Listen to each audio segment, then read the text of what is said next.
Estimados televidentes, bienvenidos a un nuevo programa de Mediodía a Medianoche. Estamos retomando nuestras emisiones a contar de febrero del 2021. Junto a mis queridos amigos Carlos Cabello, nuestro programa de Mediodía a Medianoche se transmite los días miércoles a las 21:15 horas, con repetición a las 23:35 horas, sábado a las 10 horas, domingo a las 21 horas, por Canal 47, señal interregional Telefónica del Sur, Canal 53 y Net América Televisión en Ancud. Bien, hoy tenemos dos invitados con los cuales vamos a dialogar en relación a lo que en este minuto convoca no solamente a Chile, sino que al mundo entero. Dice relación con la pandemia que está afectando a todo el mundo, digamos. Para ello hemos invitado a dos amigos que ya hemos tenido anteriormente en nuestro programa. Me refiero a Katia Velázquez Martínez, ella es médico, trabaja en el hospital de Ancud. Katia, tú sigues siendo dirigente del colegio médico, ¿no es cierto? Porque no sé si eras dirigente del capítulo médico de Ancud también.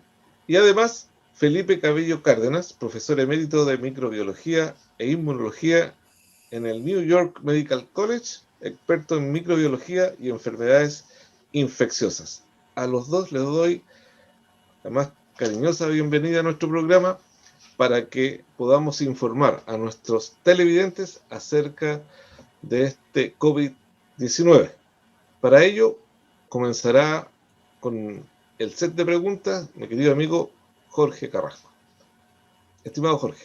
Muchas gracias, Boris, para saludar cortito, y se pueden expresar también Felipe Cabello y Katia. ¿Cómo estás, Katia? Perdón, yo estoy bien, con algunas preocupaciones que vamos a poder compartirlas hoy día, por suerte, pero bien, estamos bien. ¿Cómo te sientes, Felipe Cabello, desde Nueva York? Estoy bien, con bastante frío, pero bien. Qué bueno. Y ya me puse la primera dosis de una vacuna contra el virus. Felicitaciones. Bueno, es muy grato tenerlos en el programa de nuevo, ¿cierto? Muchas gracias y bienvenidos, como decía Boris. Ya, nuestro tema entonces es el coronavirus, esta pandemia que aqueja al mundo entero, y respecto a ella siguen muchas interrogantes y que quizás no tengan también una respuesta que sea muy certera, sobre todo en el mundo científico, en el mundo de ustedes. Y por otro lado también existen distintos gobiernos con sus distintas políticas en salud, en prevención, este plan de vacunación que se está implementando en distintos países. Ahora, ¿cuál es la mirada como expertos?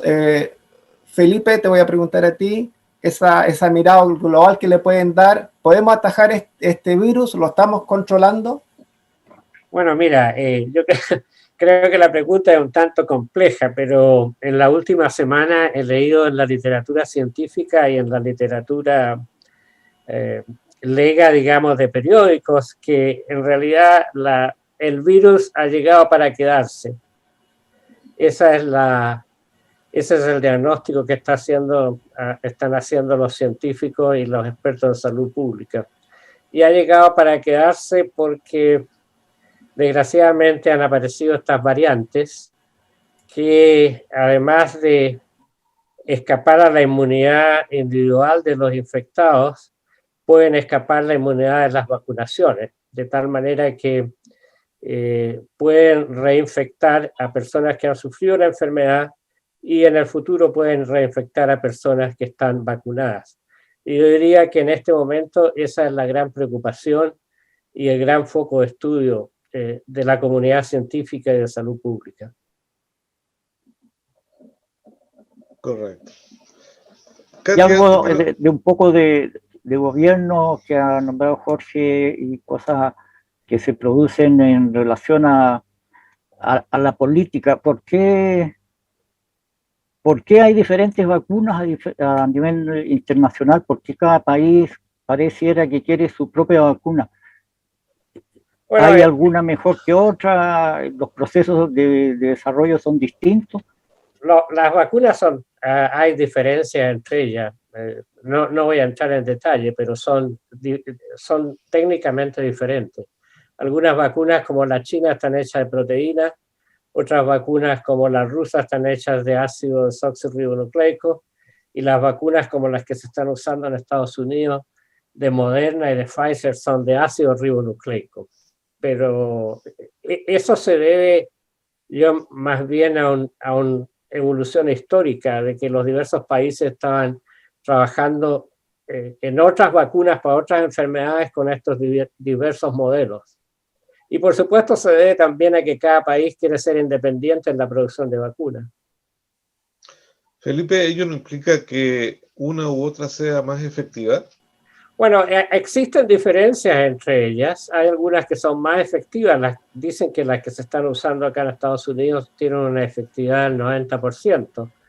La vacuna china de Sinovac tiene una efectividad del 55 a 70%. La vacuna rusa tiene una efectividad del 75 al 80%. Hay diferencias, pero yo diría que todas ellas son buenas para prevenir la enfermedad.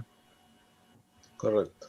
Le pregunto a Katia, respecto a estas nuevas cepas o variantes del coronavirus y todas estas mutaciones que se van dando, ¿puede significar o es definitivo que van a ir aumentando los contagios? Mira, yo creo que no solo por las nuevas cepas van a ir aumentando los contagios, sino que porque a veces pienso que la población está mal informada. Entonces, hay condiciones como, por ejemplo, nosotros, que estamos en una comuna que ha tenido un alto índice de contagio, que está saliendo de una cuarentena, ¿cierto? Porque da la sensación de que las cosas están mejor, y la verdad es que las cosas no están mejor, porque si uno mira las cifras, ustedes tienen ahí a la mano lo que ha ocurrido, ¿cierto? Ayer teníamos 9 casos nuevos y hoy día tenemos 15 casos nuevos. Entonces, desde el punto de vista epidemiológico, las cosas no van mejor. Probablemente la aparición de nuevas cepas va a significar que nosotros no vamos a tener que tener una vacuna contra esta enfermedad, sino que a lo mejor va a haber más de una vacuna, ¿ya? Yo manejo unas cifras que son un poco más alentadoras que lo que dice Felipe, y hasta donde yo sé, por ejemplo, la vacuna contra la que nosotros nos vacunaron, que es la Sinovac, la vacuna china, es una vacuna que fue ya aprobada por la Universidad Católica, que el hecho de que la Católica estuviera, digamos, que Chile estuviera participando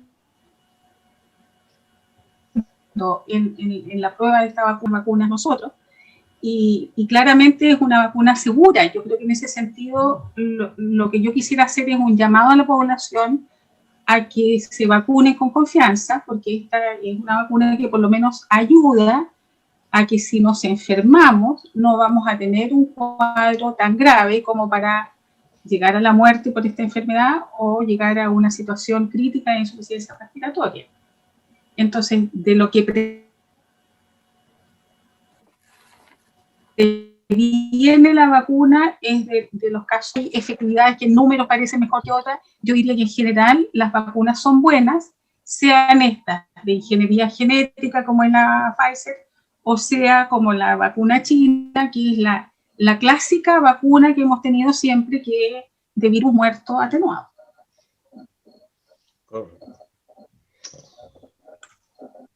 Y hablando no sé si la vacunación, te respondo la pregunta. Sí, hablando sobre la vacunación, ¿cómo ha sido la respuesta de aquí en Ancud, en Chiloé, en relación a, como dices tú, en forma segura poder vacunarse? ¿Hay una recepción positiva en este aspecto o ha habido inconvenientes? Mira, yo creo que ha sido de verdad una labor de joyería de la atención primaria. Los CEFAM han trabajado, las personas encargadas de vacunación, no es que sean muchas, pero son equipos que están previamente entrenados y lo han hecho bastante bien, ¿ya? O sea, de hecho, casi todo el personal de salud público y privado está vacunado a esta altura. Y van de acuerdo al calendario. Como engorroso es que en el día a día han ido como cambiando las prioridades. Y un día son prioritarios los reos y otro día son prioritarios los profesores, pero eso como que lo han ido cambiando desde el ministerio. Pero quienes ejecutan esto lo han hecho, a mi juicio, súper bien, porque ha sido un proceso ordenado, efectivo y en nuestra comuna muy, muy bien llevado.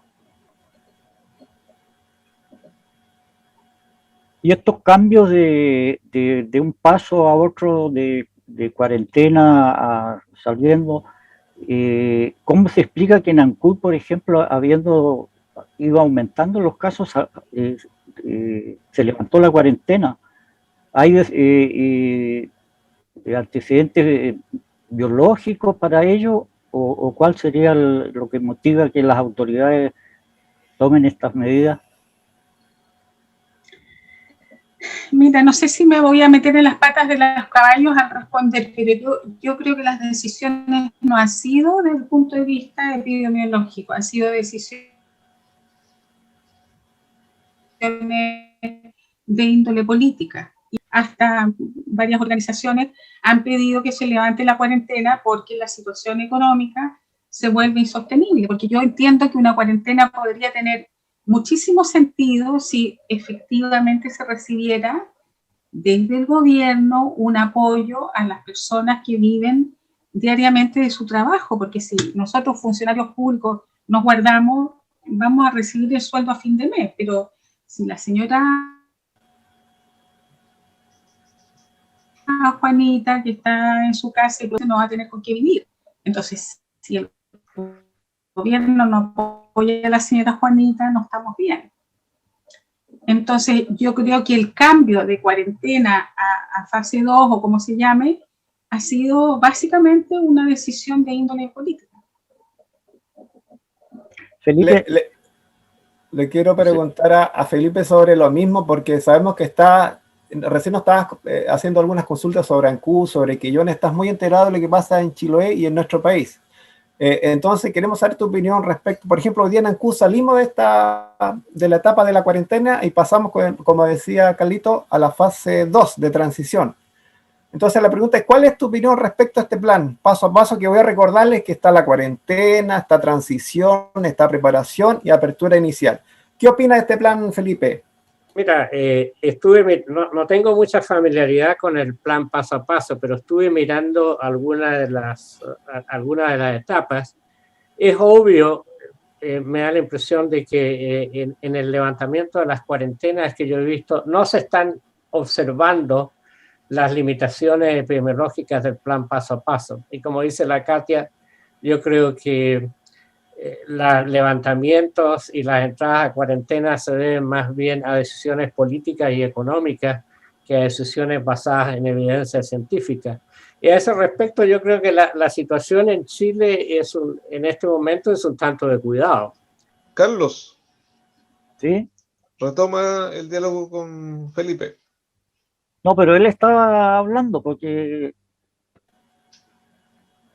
que sigan en la línea de lo que estaba hablando, porque quedó incompleta esa respuesta. No, lo que yo estaba diciendo es que si uno ve las gráficas de mortalidad y de infecciones nuevas en Chile, en este momento Chile yo diría que está en una situación bastante de cuidado, de tal manera que debieran extremarse las medidas de precaución, como el uso de mascarillas, el distanciamiento físico y lavado de manos. Y en algunos lugares es obvio que se necesitarían cuarentenas, pero como Katia dice, sin la ayuda económica del gobierno, es difícil pedirle a todo el mundo que se cuarentene en sus casas, y eso es fundamental. Y alguien, en alguna de las preguntas que alguien había hecho, decía, ¿por qué China había podido controlar la epidemia? Bueno, China pudo controlar la epidemia porque en primer lugar cuarentenó a toda la gente, se aseguraron de que no se salieran de sus casas, se aseguraron de que la gente tuviera entradas económicas y se aseguraron la distribución de alimentos a cada uno de los hogares y regiones que estaban cuarentenadas. Y eso hizo que pudieran eliminar prácticamente el virus. Y eso, por lo demás, es algo que alguna gente está diciendo que se va a tener que hacer, e incluso a pesar de las vacunas, porque debido a estas variantes las vacunas no van a poder controlar la enfermedad. Entonces, en algunos lugares va a tener que volverse a unas cuarentenas estrictas de tal manera de bajar la infectividad del virus, como por ejemplo pasó en Nueva Zelanda hace 2 o 3 días atrás, que debido a 3 o 4 casos implantaron una cuarentena nuevamente estricta, porque es la manera de controlar la diseminación viral, pero sin un apoyo económico y sin distribución de alimentos, las cuarentenas estrictas generalmente no funcionan. Y aquí quisiera comentar 2 cosas que yo creo que en Chile hay mucha tolerancia por la ignorancia. Y en los últimos 2 días he visto que el ministro Mañalich ha salido a declarar diciendo primero que el virus se volvió buena persona, lo cual no es cierto, porque las variantes son más infecciosas y son más patogénicas, de tal manera que el señor Mañalich no tiene idea de qué está hablando. Y en segundo lugar, salió diciendo que las cuarentenas no funcionaban, lo cual también es falso. De tal manera que uno tiene que tener mucho cuidado respecto a las opiniones de la gente, que a veces están acompañadas de cierta autoridad, pero sin conocimiento. Y yo creo que ese tipo de opiniones debieran ser rebatidas de manera seria y científica a diversos niveles. Exacto. Y lo otro eran 2 cosas. Perdón, era el ex ministro París, perdón, Mañalich, porque ahora es París el ministro de Salud. Yeah. Esa. Ya, Carlos. No, y pasando a un pensamiento más que nada al contrastar el aspecto biológico de la vida en relación al desarrollo económico, hay en cierta medida un aspecto de moralidad al poder analizar esta situación, porque así como se ha visto, el gobierno no está en la disposición de ayudar económicamente a todos los que lo necesitan, sobre todo los pequeños comerciantes y fabricantes de poca monta, que son los que más necesitan y muchas veces son los que no comprueban la cuarentena. Así es, pues. Katia, ¿tú querías señalar algo? Sí, mira, yo quería decir primero que esto es algo que lo he dicho otras veces, pero lo voy a volver a decir. A mí me parece que nunca tenemos las cifras reales y el problema es todavía un poco mayor. Y en gran parte es mayor también, porque yo no sé si ustedes se acuerdan, pero a partir de octubre del año pasado, los contactos estrechos ya no se les hace PCR en este país. ¿Ya? Cuentan los casos que tienen PCR positiva. Entonces, imagínense ustedes el medio bache que tenemos a propósito de la trazabilidad, por ejemplo, si no se le hace PCR a los contactos estrechos, también se van perdiendo los contactos de los contactos. Entonces, el problema es aún mayor. A propósito de las cuarentenas dinámicas y todo esto que hemos ido viviendo y de los permisos de vacaciones, por ejemplo, las cifras que dice Felipe son correctas. O sea, esto, cada tregua que ha habido en esto ha sido fatal, como la Navidad, por ejemplo, ¿cierto? A ustedes les consta que después de Navidad hubo un aumento de las fiestas de Año Nuevo, hubo claramente un aumento de los casos. Y nosotros en este minuto estamos en una situación crítica, por lo menos en la ciudad, en la comuna, en la isla de Chiloé, pero también en la región, porque faltan las camas críticas. O sea, cuando uno dice faltan las camas críticas, hay que ver lo que se sufre. Yo tuve hace poco un paciente que tenía otra patología que estuvo 10 días en el hospital esperando una cama crítica. Bueno, al final terminó atendido en una cama de las nuestras, por suerte mejorado, y ya no necesitó trasladarse, pero 10 días esperando ir a una UTI. Entonces, de verdad, el llamado que yo quisiera hacer es, primero, recordar que cuando uno se vacuna, hay que esperar 2 meses para tener inmunidad. O sea, son 28 días, viene la segunda dosis, y 28 días después de la segunda dosis, realmente tiene la inmunidad correcta. Entonces, primero, el que nos haya puesto, y segundo, a pesar de que estemos vacunados, hay que seguir usando mascarilla, cuidándose y manteniendo la distancia. Entonces, yo de verdad pido que, primero, que la gente se vacune para que podamos tener una enfermedad mucho más controlada y no tan grave, y podamos vivir una vida mucho más razonable que la que hemos tenido hasta ahora. Correcto. Eso es lo que quería decir. Ya. Estimado Jorge y Carlos y Felipe, vamos a ir a un breve corte porque ya se nos pasó volando el primer segmento. Ya. Vamos y volvemos.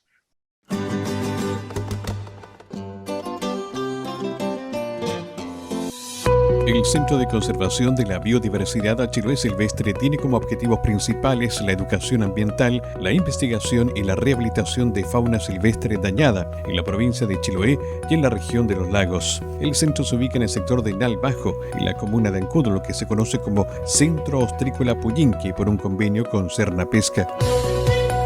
En 2017 recibió cerca de 70 pacientes de fauna silvestre de diferentes especies propias de este territorio. Las principales causas de ingreso son atropellos, disparos, tenencia ilegal, abandono de la madre y ataque de perros. De todas estas causas, el ser humano es el responsable. Los perros son un gran problema para la fauna silvestre, pues no solo persiguen y dan muerte a muchos pudúes, aves y otras especies, sino que también pueden transmitirle enfermedades, sobre todo al zorro chilote, una especie emblemática de Chiloé y en peligro de extinción. Chiloé Silvestre te recuerda que según la nueva ley de tenencia responsable de mascotas, es deber de cada propietario el mantenerlos en óptimas condiciones. Recuerda no dejar a tu mascota suelta, utiliza el chip de identificación y cuida su salud desde joven, llevándolo al veterinario y siguiendo su plan de vacunaciones y desparasitaciones. Con esto no solo proteges a tu mascota, sino también a la fauna nativa del archipiélago de Chiloé. Un perro abandonado siempre será un potencial depredador y diseminador de enfermedades a la fauna silvestre. Vacúnalos, esterilízalos y hazte responsable de todo su cuidado. Si ves un animal silvestre en problemas, llama a las autoridades para que acudan en su rescate. Servicio Agrícola Ganadero, Servicio Nacional de Pesca, Carabineros o Armada de Chile.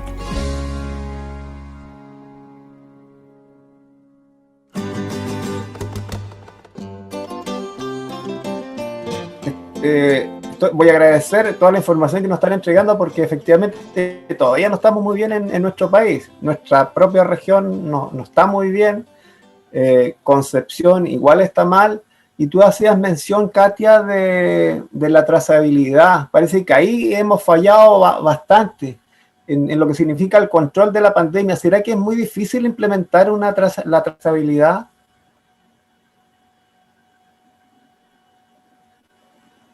Yo creo, Felipe, que tú ahí tienes la palabra. Bueno, yo creo que la trazabilidad exige en primer lugar de dispositivos de salud pública extendidos a lo largo de todo el país, de tal manera que puedan hacer el diagnóstico del enfermo, identificar los contactos, aislarlo y hacer la cuarentena. Desgraciadamente en Chile, en los últimos, yo diría, 45 o 50 años, con el debilitamiento de la atención primaria y el debilitamiento de las áreas epidemiológicas en los servicios de salud, se llegó a una situación en que era prácticamente imposible hacer esto. Y yo creo que aquí también ha habido yo diría, en el año en que está evolucionando este virus, en realidad una de las cosas fundamentales que debía haber hecho el gobierno es haber implementado las posibilidades a lo largo de todo el país de diagnóstico, de trazabilidad y de aislamiento de los potenciales contactos y de los casos infectados. Eso es fundamental, porque eso es lo que se ha usado por más de 150 años en el diagnóstico y en la prevención de las epidemias. Y eso yo diría que no solo ha sido un problema de Chile, porque hace 40 años atrás se dijo que las enfermedades infecciosas se habían acabado, que con los antibióticos las enfermedades infecciosas habían desaparecido, y eso no es cierto. Y con eso entonces se empezó a quitarle los fondos a la atención primaria, a la epidemiología, y se llegó a un estado de catástrofe. Miren a ustedes el país con más recursos del mundo, Estados Unidos, una catástrofe similar a la chilena. ¿Por qué? Porque ha habido un vaciamiento total de las instituciones responsables de la salud pública a nivel local, a nivel de las ciudades, a nivel de las provincias, a nivel de los estados, siguiendo las políticas del Banco Mundial, por supuesto, y del Banco Interamericano de Desarrollo, que dan por acabar las enfermedades infecciosas. Felipe, en relación a lo que estamos conversando, ¿puede ser una constante que vayan apareciendo diferentes variantes del COVID a través del tiempo, como ocurrió en Inglaterra? O sea, claro, o sea, si tú has estudiado microbiología y sabes virología, cada vez que el virus se multiplica, existe la posibilidad que aparezca una nueva variante. Y eso especialmente con este tipo de virus RNA que no tienen un mecanismo para corregir las mutaciones. Y por esto, a más virus, más posibilidades de variantes. Y esa es otra razón por la cual debiera detenerse la infección. Porque a medida que aumenten los infectados tienen cientos de millones de virus adentro. Y cada uno de ellos puede mutar y producir una variante. De tal manera que a más infecciones, más posibilidades de variantes. Y la aparición de variantes no hay manera de pararla. La única manera de pararla es parando la infección. Felipe, bueno, el virus va mutando, ¿verdad? De ahí se podría desprender entonces de que las vacunas también podrían dejar de funcionar. Por supuesto. Ese es uno de los desgraciados problemas que la gente está dándose cuenta ahora después de un año del curso de la epidemia. Pero también las vacunas pueden cambiarse. Por lo demás, ustedes tienen el ejemplo claro en la vacuna por influenza.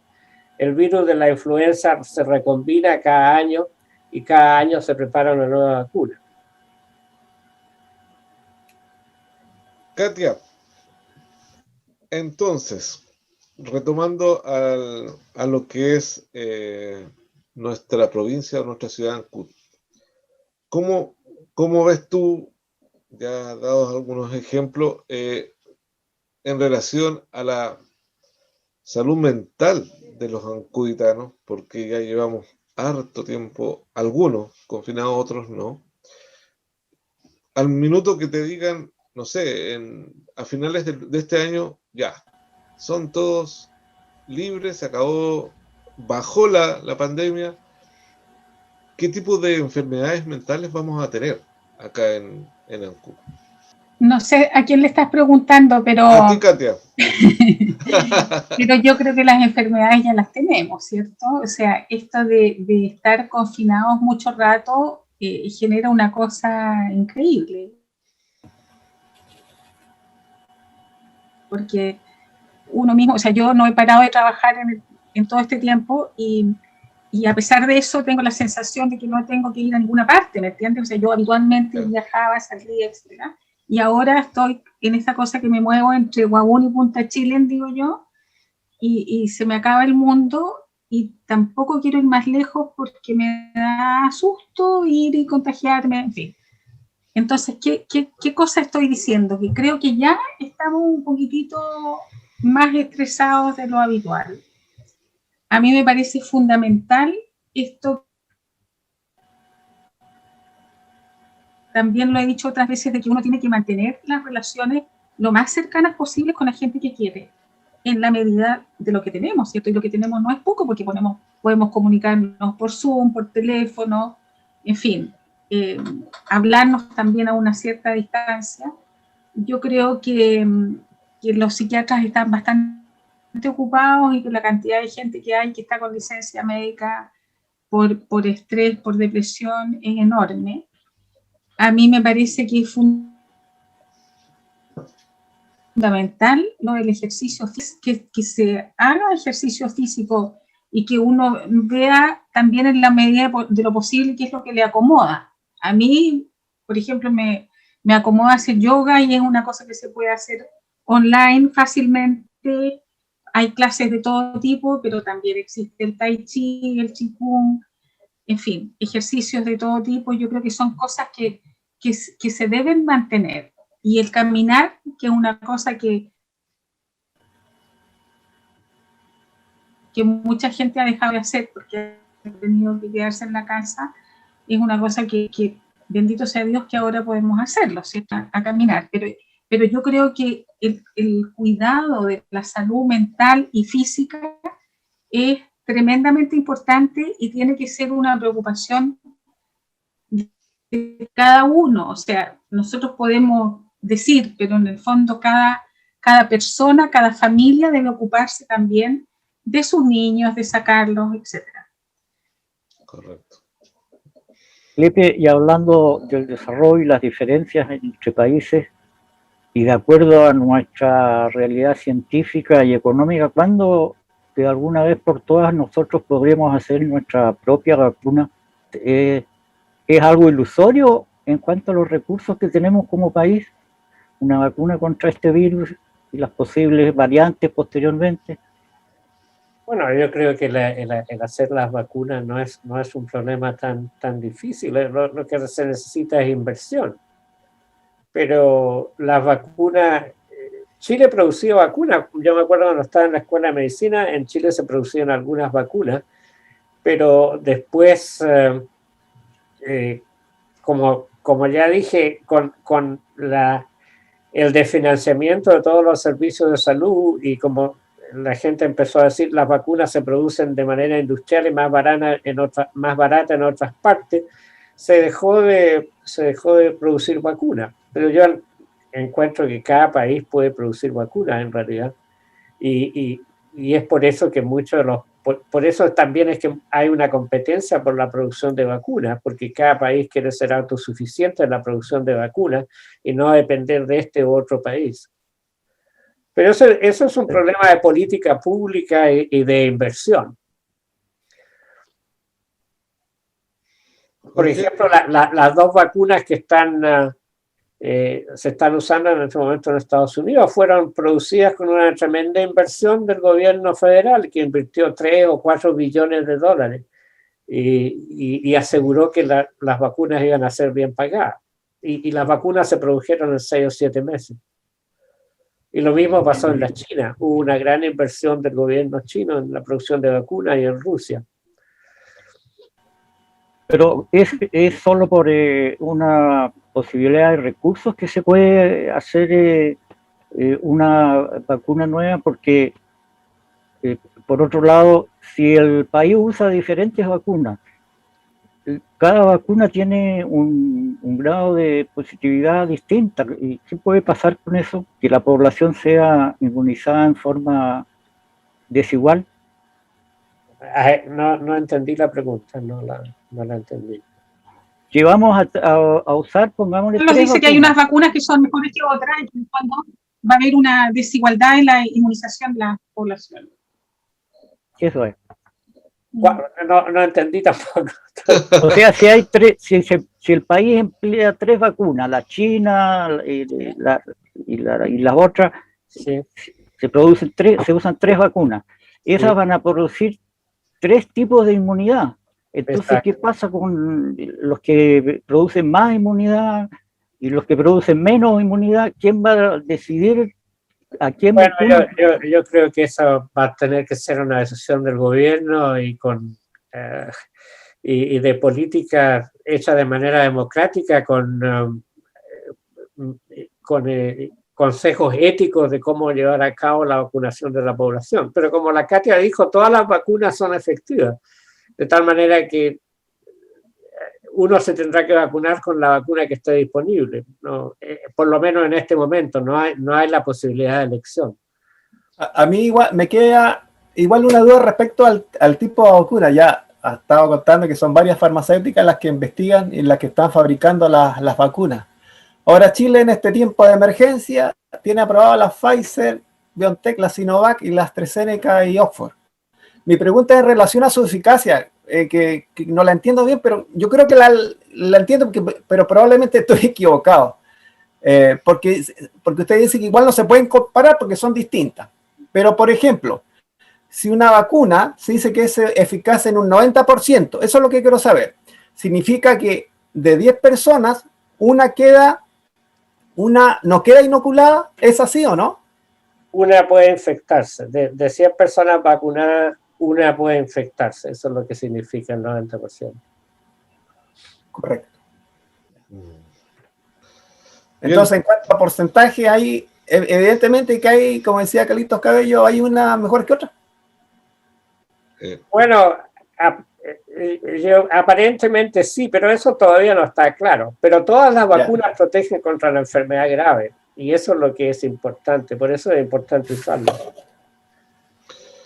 Bueno, estimados, se nos pasó volando el programa, ya estamos al límite en nuestra edición, por lo tanto voy a aprovechar estos minutos y voy a darle la palabra a Katia para que envíe un mensaje a nuestra teleaudiencia y luego a Felipe.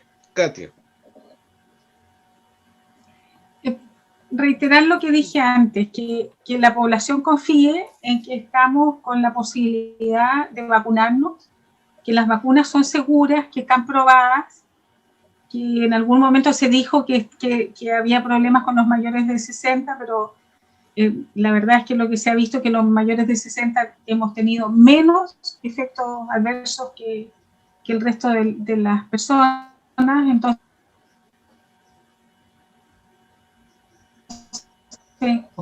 ¿ya? Recordar que la inmunidad comienza 2 meses después de la vacuna y que tenemos que seguir usando mascarilla, cuidándonos, evitando las aglomeraciones, ¿cierto? Y cuando vayan a un supermercado, a la farmacia, mantener las distancias de las personas, ¿ya? Eso es lo que nos va a ayudar a estar mejor y a disminuir este tremendo problema que tenemos, que es la alta contagiosidad. Y lo otro que quería decir, mantengan el autocuidado, porque recuerden que tenemos un solo centro asistencial, entonces tratar de evitar los accidentes, evitar las descompensaciones de las enfermedades crónicas. ¿Ya? A cuidarnos mucho. Gracias, Katia. Felipe.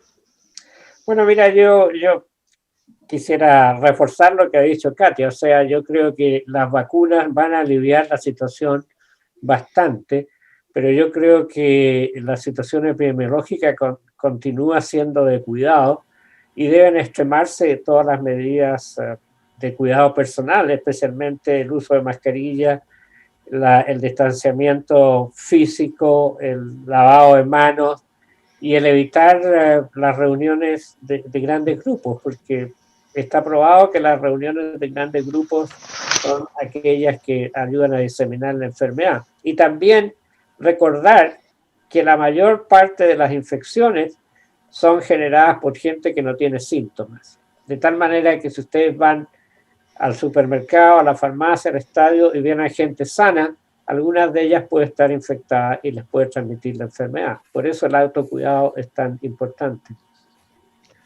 Gracias, Felipe. Bueno, estimado Carlos, estimado Jorge, gracias, Katia, por tu tiempo, gracias, Felipe, por su tiempo. Estimados televidentes, nuestro programa de mediodía a medianoche llega a su fin en esta primera etapa. Nos estamos viendo en un próximo programa. Hasta siempre. Muchas gracias. Adiós. Gracias. Chao.